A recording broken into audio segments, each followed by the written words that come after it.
The forest has always been my sanctuary, a place of peace and quiet solitude. I've spent years hiking these trails, and I thought I knew every sound, every rustle of leaves, every bird call. But what I heard that day, it changed everything. I was deep in the Cascade Mountains, miles from any marked path, tracking a herd of elk. The sun was starting to dip below the ridge, painting the sky in shades of orange and purple. That's when I heard it. A soft, whimpering cry, almost like a human baby, but different.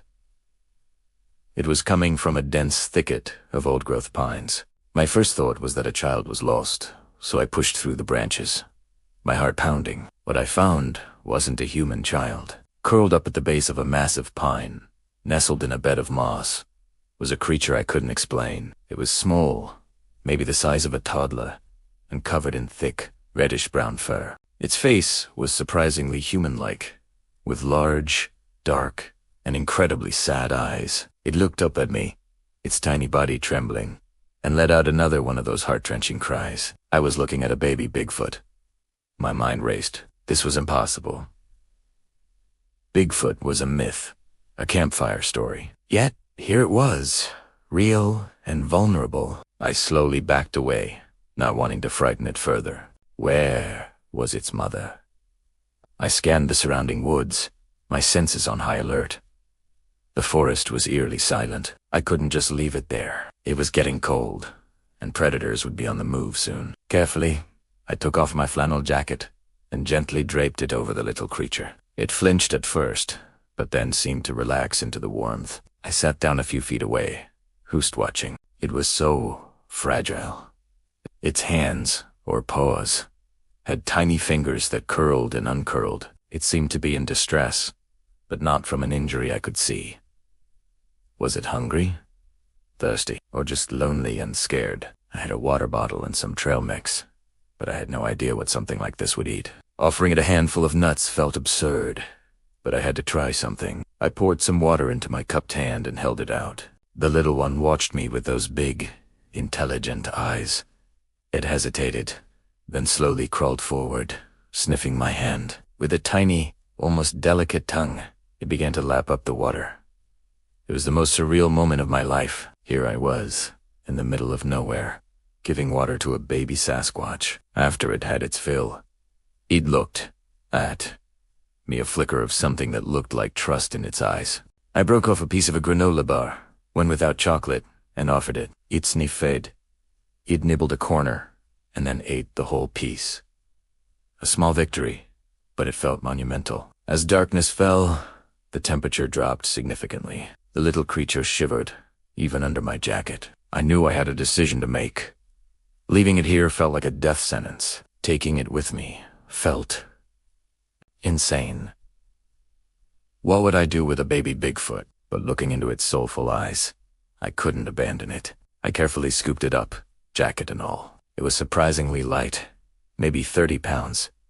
It didn't struggle. Instead, it curled up against my chest and made a soft, rumbling sound, almost like a purr. The hike back to my truck in the dark was the most nerve-wracking journey of my life. Every snapping twig, every hoot of an owl made me jump. I kept expecting a massive, angry mother Bigfoot to come crashing through the trees.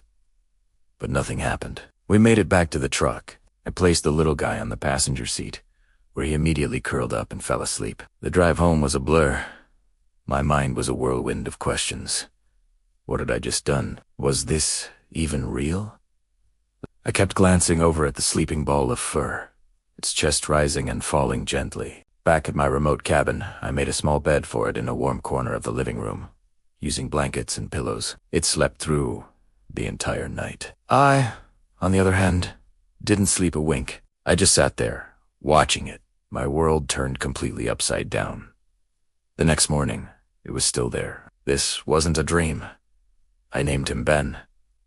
It just seemed to fit. I spent the next few days trying to figure out what to do. I couldn't tell anyone. They'd either think I was crazy or, worse, they'd want to take him, study him, put him in a cage. The thought was unbearable. Ben was surprisingly easy to care for. He loved fruit, especially berries and apples, and seemed to enjoy watching cartoons on TV.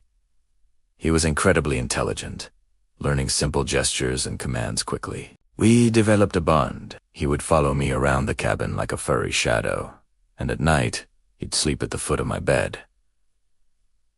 It was a strange, secret life. I was a father to a baby Bigfoot. We'd go for walks deep in the woods behind my cabin, far from any trails. He was a natural in the forest, moving with a silent grace that I, a lifelong woodsman, could only envy. He was growing, too, fast.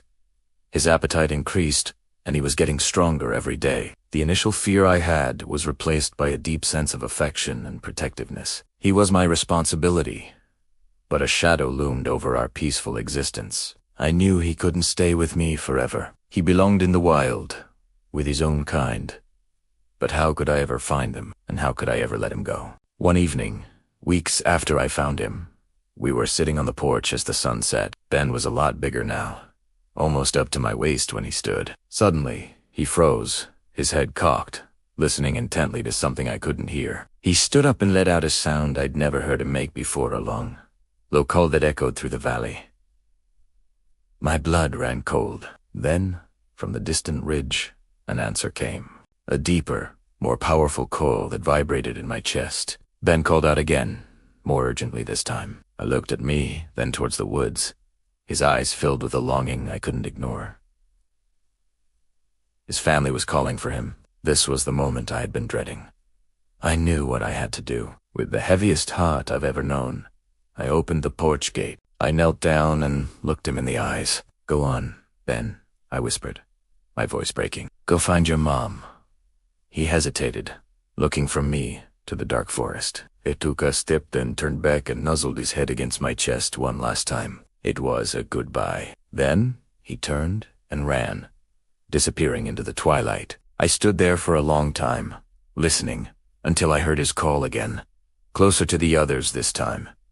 And then silence. He was gone. I haven't seen him since, but sometimes, when I'm deep in the mountains, I think I hear a familiar call on the wind. And he smiled. I know my little friend is out there, with his family, where he belongs. Thank you for listening to my story. Please subscribe for more adventures from the wild.